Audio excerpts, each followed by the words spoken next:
saben, es producto de la fisiología renal, ¿no? Que después de un proceso de metabolismo de nuestro organismo, ¿no? Elimina este líquido, ¿no? Que cuando uno lo analiza desde el punto de vista del laboratorio, bien analizado, puede proporcionar mucha información valiosa para ayudar al diagnóstico. Insisto, ayudar. Siempre es importante recordar, no olvidar nunca que el laboratorio solamente ayuda al diagnóstico. La clínica es la que nos aproxima. ¿No? El estudio del laboratorio en este caso de las orinas solamente nos va a ayudar en esa aproximación a afinar o descartar algunas probabilidades. Bien, ¿qué podemos nosotros de nuestra parte como clínicos tomar en cuenta al momento de tener un resultado de laboratorio? Recordar lo siguiente: en primer lugar, las determinaciones pueden ser cualitativas o cuantitativas. Las cuantitativas lo vamos a ver más adelante, pero cuando hay resultados de tipo semi-cuantitativos, también valorar el aspecto de que esto puede variar bruscamente. ¿Debido a qué? Debido a que este es un líquido. Por otro lado, la colecta de la muestra. La doctora de repente ya les ha mencionado cómo es el trabajo del laboratorio, ¿no? Básicamente tenemos pacientes que están hospitalizados, nosotros están bajo nuestro control, con el control de enfermería. Los pacientes que vienen de emergencia también están dentro del hospital, ¿no? Pero hay pacientes ambulatorios. Hay pacientes los cuales pueden venir caminando, en consulta externa se evalúa, el médico solicita un estudio de orina y algunos estudios de laboratorio, la colecta muchas veces depende del paciente, ¿no? Y en este caso, si el paciente ha entendido bien cómo debe realizar la colecta, no hay ningún problema. El problema surge cuando el paciente no ha entendido bien cómo se debe realizar la colecta, y aquí es donde comienzan los problemas de establecer un proceso que nos resulte en un dato de laboratorio relacionado con la orina. Lo otro que no hay que olvidar: fármacos que ingiere el paciente. Los fármacos también influyen en la composición de la orina, no solamente en la coloración, ¿no? Puede haber una coloración rojiza por un fármaco que haya ingerido el paciente y puede llamar la atención, entonces hay que estar bien enterado. Hay un antiinflamatorio, por ejemplo el tiridium, que da un color anaranjado rojizo, ¿no? Pero si nosotros no estamos alerta, podemos un poco elucubrar de que estamos ante un paciente con hematuria. Hay que tener presente eso, por ejemplo, ¿no? O los cristales que se forman cuando ingieren determinados fármacos. Si el pH es ácido o el pH es alcalino, ¿no? Entonces los cristales que se forman son distintos, ¿no? Los fosfatos o los cristales de ácido úrico, por ejemplo, salicitratos, todo eso depende de qué pH de orina estamos hablando. El error que se puede cometer y pasar por alto ustedes como clínicos, por ejemplo, es que un tipo de cristales que aparecen en pH alcalino, el laboratorio me reporta que están presentes en una orina con pH ácido. Ahí sí yo me doy cuenta que efectivamente hay un error. Y es la función del clínico, efectivamente, definir inmediatamente el error del laboratorio para que se vuelva a repetir. Eso lo vamos a ver más adelante. Y por otro lado, la interpretación de resultados. Si no tenemos la práctica, sobre todo de correlacionar clínica con el dato del laboratorio, también nos puede inducir a errores, sobre todo en la interpretación de esos elementos formes que aparecen en orina al estudio microscópico, no solamente los cristales, ¿no? Sino también los cilindros, los tipos de cilindros nos pueden estar dando una información valiosa. Bien, siguiente. Bueno, ya una revisión en función a lo que es el riñón, ¿no? ¿Cuáles son sus funciones más importantes? Depurar el medio interno, ¿no? De moléculas que son hidrosolubles, que son extrañas al organismo, ¿no? Lo más importante es la creatinina, la la urea también, ¿no? Regula el metabolismo ácido básico, ¿no? Se puede eliminar a través de orina, por ejemplo, los iones hidrógeno o el potasio, ¿no? Efecto final de los sistemas que regulan volumen extracelular, ¿no? Porque tiene un mecanismo de regular la retención de líquido o incrementar la excreción de agua. Efector final de sistemas que regulan concentraciones de potasio o fósforo. Función endocrina, también el riñón produce renina, eritropoyetina, calcitriol, ¿no? Localmente, ¿qué va a producir el riñón? También tomar en cuenta prostaglandinas, tiene un efecto sobre el mecanismo inflamatorio, calicreínas, hormonas tensodepresoras. Siguiente. Bien, hay algunos procesos que es importante tomar en cuenta en la función renal. A nivel glomérulo, la ultrafiltración del plasma, ¿no? La ultrafiltración del plasma, ¿qué significa? Que todos los solutos, excepto proteínas de gran peso molecular, ¿no?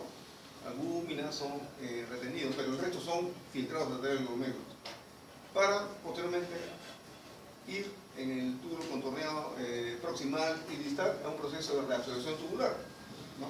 En el cual se reabsorbe agua, sodio, fósforo, potasio, glucosa, bicarbonato. La secreción tubular. La secreción tubular básicamente está relacionada con las células de los túbulos contorneados que contribuyen a este proceso de eliminación o de retención de algunos solutos, ¿no? Dado que por el mecanismo de filtración no es un mecanismo suficiente, entonces las células participan activamente en este proceso de secreción tubular, ¿no? Y permite eliminar la cantidad necesaria de los productos como el potasio y el ácido úrico. Bien, también, bueno, ya nos menciona la síntesis de hormonas. Siguiente. Bueno, en el examen de orina, entonces, ¿qué tenemos que considerar? Es un líquido extracelular, ¿no? Constituye en sí el líquido extracelular, el medio interno por el cual las células corporales desarrollan su metabolismo, ¿no? Bien, este líquido extracelular debe mantenerse constante.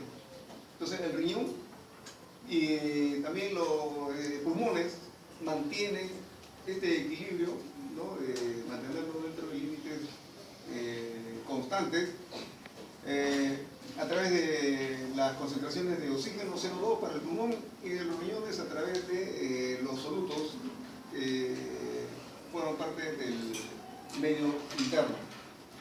Siguiente. Bueno, ustedes observan aquí, esta es una nefrona característica, ¿no? Aquí observen el filtrado, no hay un entero, ¿no? No. Ya, no.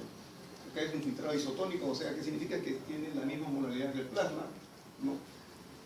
Túbulo contorneado proximal, comienza el fenómeno de reabsorción, que puede ser pasiva, ¿no? A favor de un gradiente de presión, un gradiente electrostático, un gradiente osmótico, ¿no? O puede ser activa, cuando ya comienza a realizarse contra gradientes electroquímicos, osmóticos, etcétera, etcétera, pero aquí intervienen ya algunas sustancias de tipo hormonales, que son las que intervienen sobre todo en el enlace de genio y el tubo contorneado cristal, en los cuales hay receptores específicos para que puedan cumplir esa función. Siguiente. Bien, en relación a la obtención de orina, la primera parte, recogida de muestras, esa es la parte más importante. Un error aquí y se malogró todo, ¿no? En primer lugar, hay un protocolo. Bueno, cada hospital maneja siempre su protocolo de acuerdo a una realidad, ¿no? Lo importante de todo esto, al margen del protocolo, es el paciente, ¿no? Instrucciones escritas para la recogida de la muestra de orina. O sea, no solamente hay que decir al paciente, usted va a obtener la orina, tiene que haber un aseo en las partes genitales,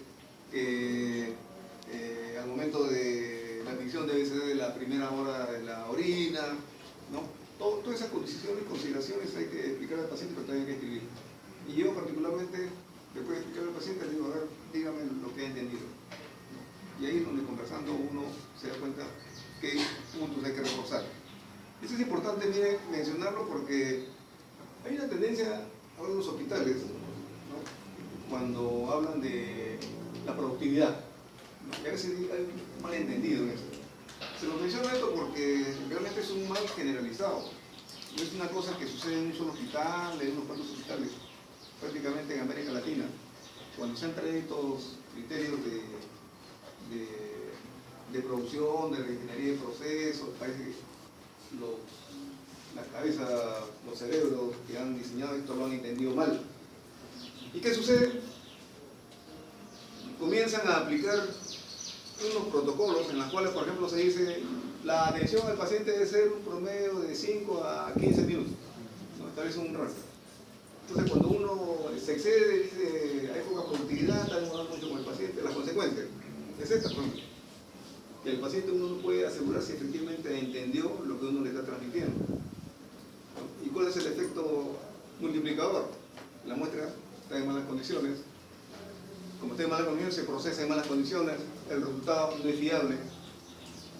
No es uno, son 1.600 pacientes, distribuido esto a escala nacional. Hay que volver a repetir la prueba, ¿no? Entonces, en un afán de querer optimizar los tiempos de prueba en consulta, se pierde en la calidad del producto que tiene que volver a repetirse. Es lo que se llama el costo de no calidad, ¿no? Entonces, también todo eso, le digo nuevamente, ustedes tienen que tomar conciencia desde ahora cómo se están manejando los criterios de productividad en salud, ¿no? Y para empezar, los criterios importados de los países avanzados son distintos a los nuestros. En los países avanzados prácticamente los procesos los dos están automatizados, si no es en el 100%, el 90%. Acá los procesos no están automatizados, todavía dependemos, ¿no?, de estar digitando o con el lapicero que estar escribiendo, y entonces, ¿cómo pueden medir los mismos criterios? ¿No? Esas son consideraciones que les digo nuevamente, tengan en cuenta, pero para nosotros como clínicos nos interesa que nuestro trabajo salga bien, ¿no? Y tener una visión crítica en relación a estos estándares que nos quieren, o que ya no son impuestos, los años 92 más o menos se comenzaron a imponer, pero estamos viendo el resultado. La calidad cuesta, el Estado tiene que invertir, ¿no? Entonces, aquí viene esto, paciente, instrucción de descrita para recogida de orina. Lo estamos haciendo, pero aún así hay que dedicarle un tiempo al paciente a ver si realmente ha entendido.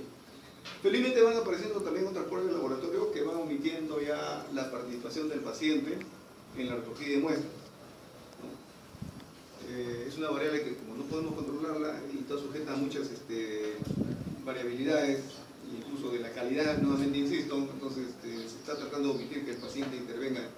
De manera que nosotros con una sola muestra del momento podemos obtener también resultados. Bien, entonces aquí consideremos los aspectos relacionados con el deterioro de muestras. En primer lugar, el recipiente debe ser seco o limpio, ¿no? Este es para examen de orina. Otra cosa es el hidrocultivo, ¿no? El hidrocultivo se requiere un frasco seco. El de orina, el examen completo de orina, simplemente requiere un recipiente seco, limpio. El paciente mismo lo puede traer.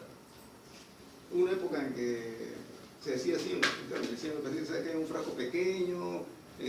Traiga usted una muestra de orina, pero lávelo bien, etcétera, etcétera, y traía y servía para el estudio, ¿no? El otro aspecto, procesarse entre las 2 primeras horas.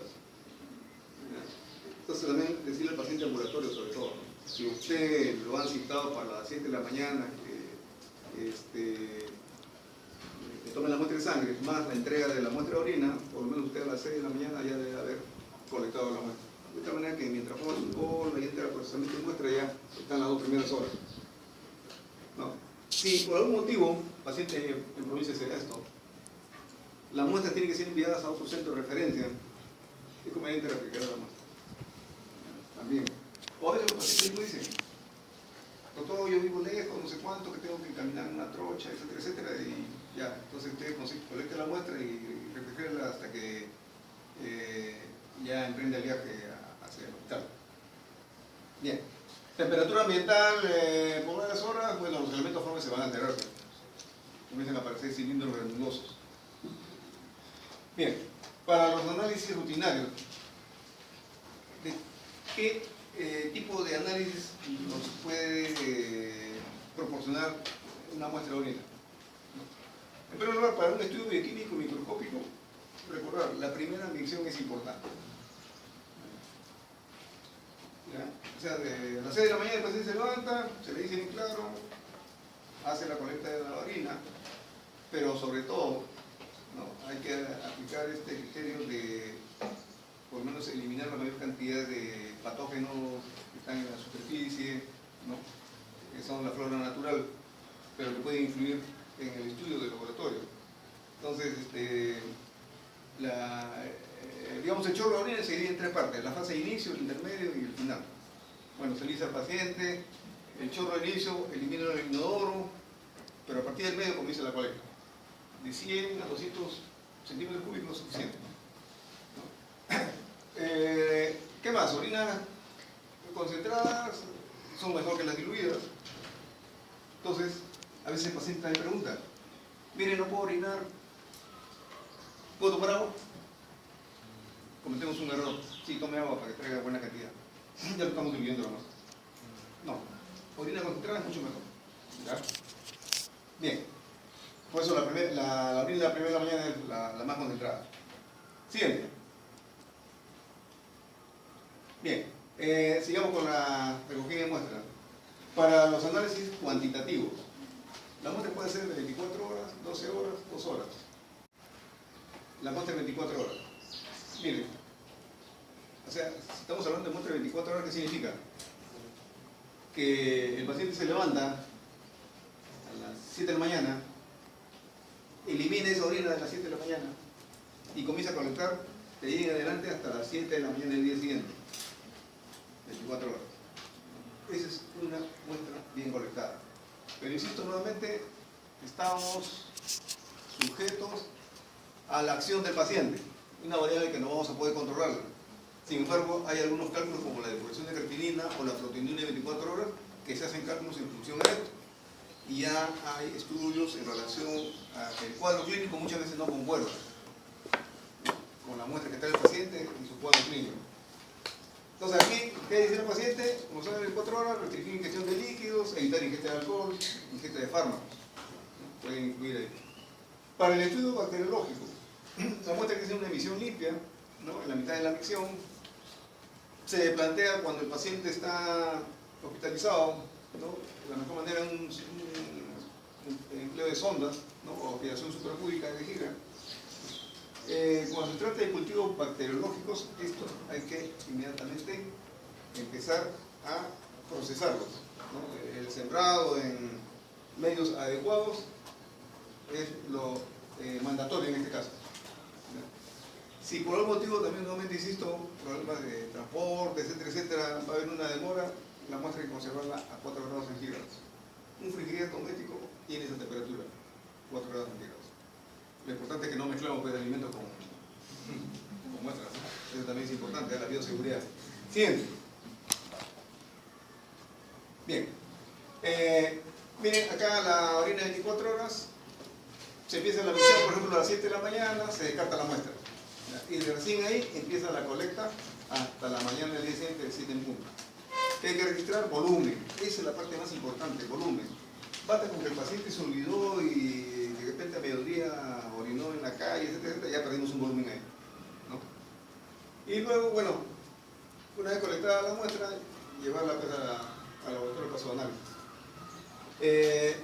Muestra limpia en la mitad de la micción. Bueno, el varón, aseo del glande con antiséptico, el varón incircunciso, hay que retraer el prepucio. Evidentemente hay que evitar el fenómeno de arrastre de la flora natural, ¿no?, que pueda haber en piel. Aseo de la zona. Bueno, la dama siempre en cuclillas, de tal manera que pueda caer la orina directamente sobre el depósito, ¿no? Eso es importante. Insisto nuevamente, hay que evitar que la flora natural forme parte de esta colecta para urocultivo. El aseo, la higiene previa es importante también ahí. Incluso en algunos protocolos a las damas se les recomienda que también con sus manos separen los labios de manera que la caída de la orina sea directo al depósito. ¿Qué cantidad hay que recoger? Entre 30 a 100 milímetros de orina. En el caso de sondaje uretral, ¿cuándo se emplea eso? Casos de enfermos que no pueden efectuar micción. Pacientes con prostatitis. El tema va por acá de que puede producir una infección secundaria. Siguiente, por favor. Bien, digamos, la técnica de aspiración suprapúbica. Se aspira orina con jeringa de agua por encima de la síntesis pubis. La utilidad es para cuando estamos sospechando de patógenos anaerobios, ¿no? En la cárcel también se emplea muchas veces para, como son pacientes que no tienen un tiempo fijo de la micción, entonces se trata de recolectar de esa manera la mayor cantidad posible. Para un examen citológico, de preferencia en la mañana, una muestra de 2 horas. ¿No? ¿De qué tipo de material necesitamos en este caso? Envase plástico de 10 o 200 mililitros, ¿no? Tapones con rosca, envase pediátrico como de polietileno. Repetimos, los pacientes pediátricos tienen la dificultad de que no pueden avisar en qué momento van a orinar. Entonces se le coloca un dispositivo, bolsa de polietileno, en el mercado se conoce como recolectores de orina pediátricos. Bien.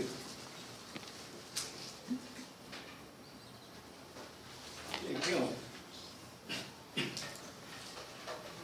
Bueno, en primer lugar, la evaluación de la muestra. Lo primero que tiene que hacer el clínico cuando indica a su paciente que debe colectar la muestra, asegurarse de que el laboratorio al final de esa colecta va a aceptar la muestra, ¿no? Recomendarle que también haya un etiquetado, ¿no? Colocar el nombre del paciente, ¿no? Y que la muestra sea apropiada para el examen solicitado. Obviamente una cosa es examen completo de orina y otra cosa es puro cultivo. Una cosa es depuración de creatinina, ¿no? O proteinuria de 24 horas, distinto. Los signos de contaminación hay que tomar en cuenta. Si hubiera esto, preferible no aceptar esa muestra, ¿no? Pero en caso de transporte hasta el laboratorio, también tomar en cuenta eso. Esto sobre todo no acá en Lima, pensemos siempre en provincias. Ahí hay un problema de transporte. Siguiente. ¿Qué es lo que vamos a evaluar nosotros? Volumen, densidad, el color. El color también nos está diciendo ya muchas cosas, ¿no? Lo vamos a ver más adelante. Aspecto, color, ¿no? La reacción pH. Siguiente. En cuanto a volumen, mire, va a variar de acuerdo al tamaño corporal, ¿no? Depende también del agente líquido. Diaforesis. Un paciente que anda con fiebre, ambiente cálido, verano, por ejemplo, es distinto. Un paciente en invierno con temperatura normal. La dieta, ¿no? Clima, etcétera, etcétera. Lo normal en un adulto de 1200 a 1500 mililitros en 24 horas. Vamos a pensar, ¿qué volumen se filtra en 24 horas? 180. 180. ¿Cuánto? 180. 18 litros, 180. 15 litros. Eso es lo que se filtra diariamente, ¿eh? En 24 horas. Pero al final eliminamos esta cantidad de orina. Bien, niños, volumen urinario, bueno, comparativamente al adulto es 3 o 4 veces, considerando la superficie corporal. Entonces normalmente sale entre 600 y 1500 mililitros en 24 horas. Considerar algunos conceptos, es importante también acá. Anuria, sobre todo para pacientes hospitalizados en emergencia. Anuria, una expresión de 950 mililitros en 24 horas. A ver, yo esperaría 24 horas para recién decir que el paciente está en anuria. En una hora, ¿cuánto equivale? 2 mililitros más o menos, ¿no? O sea, más o menos ¿cuántas gotas? Si lo tengo ya sondeado al paciente. 15. ¿Una gota cuánto equivale? Un mililitro, ¿cuántas gotas equivale de orina? 20. Más o menos 20 gotas, ¿no? Entonces, si está 20 gotas a la hora, yo ya digo, no, este paciente entra en anuria. Pero yo me estoy dando cuenta. No espero las 24 horas para recién enterarme de que el paciente entró en anuria. Oliguria es una excreción usualmente menor de 500 ml en 24 horas, también considerarlo. Ahí definitivamente pensar que es una falla prerenal, parenquimal, porrenal, un cálculo, puede ser, ¿no? La poliuria cuando el volumen es superior a 2000 mililitros en 24 horas. Siguiente. La densidad. ¿No? En este caso es indicativo del grado de reabsorción tubular o la concentración, el mecanismo de concentración renal, ¿no? Ni en la cantidad relativa de sólidos por volumen de agua. El volumen está en 20%, el volumen de sodio 25%, etcétera, etcétera. ¿No? La gravedad específica normal oscila entre 1.005 a 1.25. Orinas hipostenúricas 1.007 y isostenúricas 1.010. Eso valores tomarlos en cuenta como referencia. Siguiente. Bien, en cuanto a los caracteres físicos. En primer lugar, se pueden utilizar algunos dispositivos para tal efecto como refractómetro, hidrómetro, tiras reactivas, que es lo más frecuente. Todos los laboratorios van a encontrar esto, ¿no? Y van a, sobre esa base, a hacer el estudio de algunos caracteres físicos como presencia de bilirrubina, glucosa, ¿no? Hay algunas sustancias que pueden interferir con unos pacientes que están también sometidos a estudios radiográficos utilizando sustancias de contraste. Esto puede interferir, hay que preguntarle al paciente, ¿no? Fármacos como dextrano, sucrosa, también influye, interfiere en la prueba. La osmolalidad, ¿no? Mide el número de la naturaleza de cada partícula presente o disueltos en orina. Un adulto normal puede tener entre 500 y 800 miliosmoles por kilo de agua. Un paciente deshidratado va a oscilar entre 800 a 1400 miliosmoles por kilo de agua.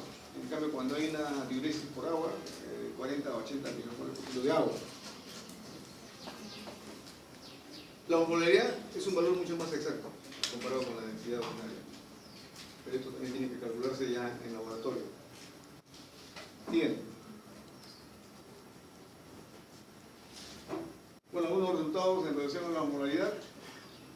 De 850 milimoles por kilo de agua, cuando hay un paciente al cual se le ha restringido la ingesta de líquidos en 12 horas. Un valor crítico que hay que tomar en cuenta, sobre todo si hay clínica de deshidratación. Paciente que tenga una osmolaridad de 800 milimoles por kilo de agua, está indicado, en este caso nos está diciendo que el paciente se está deshidratando. Niveles aumentados de osmolaridad, pacientes con acidosis, shock, hipernatremia, cirrosis hepática, la enfermedad de Addison. Niveles disminuidos, diabetes insípida, hipercalcemia, paciente que ingiere excesivamente líquido, ¿no? Necrosis tubular renal, pneumonitis severa. Siguiente. En relación al color, el color también nos puede dar bastantes señales en relación a la condición del paciente. Bueno, el color de la orina normalmente es entre un amarillo claro, no un amarillo ámbar, pero si es mucho más intenso, esto es presencia de urocromo. Complejo B, amarillo intenso, de riboflavina. La ingesta de beterraga no puede dar un rojo claro, entonces no confundirlo siempre, a preguntar al paciente en relación a su dieta. El empleo de algunos antisépticos, ¿no? El piridio, por ejemplo, es un rojo naranja. El piridio es un antiséptico, un antiinflamatorio urinario. A veces se abusó mucho de este fármaco, a veces el farmacéutico está mal riñón, le dan piridio, es frecuente que encontremos así a los pacientes. La presencia de urobilina pardo oscuro, ¿no? La presencia de pigmentos biliares, un castaño rojizo o verduzco. La presencia de porfirinuria, ¿no? Porfirina, es rojiza cuando está recién emitida, vino corto conforme va transcurriendo el tiempo. Esto también es diagnóstico, presencia de porfirina. Un paciente con abdomen agudo y una orina de este color, ya prácticamente nos está diciendo, está eliminando porfirina en orina. Alcaptonuria, pardo oscuro, por el ácido homogenetícico que tiene. Siguiente. Ya, en relación al aspecto de la orina, su aspecto, ¿no? Es un color transparente, ¿no? Pero ¿qué pasa cuando es turbio? Ya contiene elementos formes. Puede ser gérmenes, leucocitos, algún otro elemento que presente ahí. Una turbidez uniforme, presente purina. Con eso palescente, es probable que encontremos gota de grasa, ¿no? Presencia de lípidos disueltos en orina. La presencia también de estilo en orina, ¿no? Pensar obstrucción del conducto torácico. Filariasis. Siguiente. En cuanto al olor, el olor también es un olor característico. La presencia de la urea, ¿no? El amoníaco, ese es un olor característico. Pero cuando hay un olor fétido o amoniacal, o sea, más intenso, ¿no? Pensar en contaminación bacteriana. Ausencia total de olor, nefrosis tubular aguda. Un olor así a manzanas podridas, incluso podemos hablar así de presencia de compuestos cetónicos, acetona. Un olor fecaloide, sospechado de una fístula enterovesical. En cuanto a la reacción oscila siempre de 4.6 a 8. ¿Ya? Entonces las salinas pueden ser ácidas o pueden ser alcalinas. Esto refleja la capacidad del riñón para mantener una concentración normal de hidrogeniones, el plasma y el líquidos extracelulares. Considerar lo siguiente: el adulto normal excreta entre 50 a 100 mil equivalentes por litro de iones de hidrógeno en 24 horas. Considerando el paciente una dieta normal.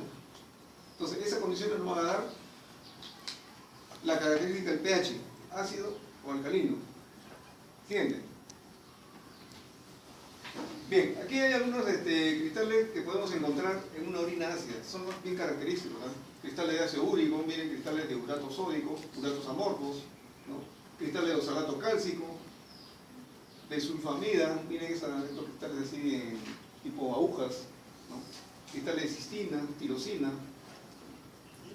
Pero esto es un pH ácido. En cambio, un pH alcalino, ¿qué debemos encontrar? Uratos amónicos, cristales de fosfatos. Miren la forma así le dicen forma de ataúd, la precipitación de esta forma, fosfato cálcico, fosfatos amorfos. Entonces, esto es importante también recordar. Un día el laboratorio nos puede informar de pH ácido en orina y de repente se observan fosfatos de calcio. Equivocado, ¿no es cierto? Eso puede ser una pregunta de examen también. Siguiente. Bien, en cuanto al examen químico, determinación de presencia de glucosa, proteínas, cuerpos cetónicos, bilirrubina, gluminógeno, hemoglobina. Bien. En relación a la glucosa, ya, aquí está. Mire, la glucosa, la concentración de glucosa en sangre, considerar lo siguiente. Una glicemia de 160 a 180 miligramos aparece en la orina. Ese es un dato ya que nos puede servir de referencia. Si hay glucosa en orina, está por encima de estos valores. Entonces ya, acuérdense, cuando la glucosa es filtrada a nivel del glomérulo, se vuelve a resorber.